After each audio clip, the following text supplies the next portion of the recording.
This was, the governor had made his proclamation that he was appointing a council for sexual minorities officially called the Governor's Council for Sexual Minorities, and the whole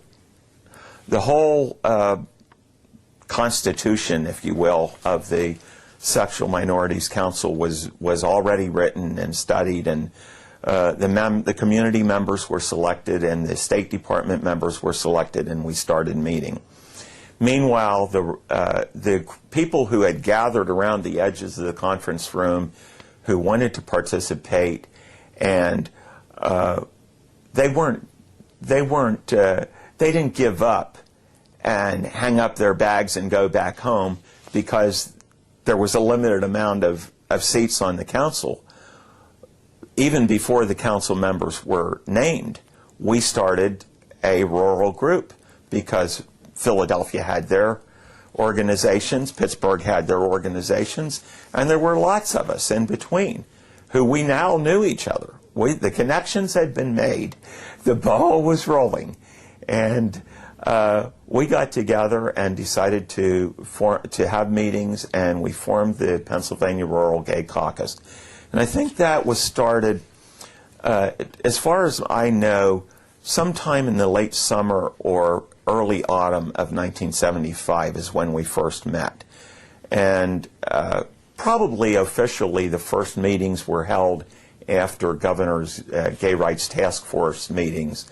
The rural people would sort of huddle together and start conversations. So we met and traveled from city to city around Pennsylvania, and I thought that was terrific. And of course I was at every meeting I could get to. And I know Sam Edmiston and Wayne Rao, another young friend who was in our group at SVGU and was our treasurer for a while. They'd go with me, and Dan Manival started going with me. Ruth Steck and Janine were attending a few of our meetings. And so we had an organization, and by this time we had decided to have a lobby day. One of the first major steps that the Rural Caucus took was to say, we've got to do something to educate the legislators here who didn't know anything and were calling us all sorts of names and making all sorts of comments. We've got to do something. So I volunteered to help. So I think Joe Burns was in charge of the caucus in an informal setting at that time, and he, with more or less unanimous agreement of those attending at that meeting, he appointed myself and a woman named Lynn, and I can't think what her last name is, and she was from Wilkes-Barre and was also attending that meeting. We were to be the co-chairs, and there were other people who raised their hands, and they were our first Lobby Day committee members.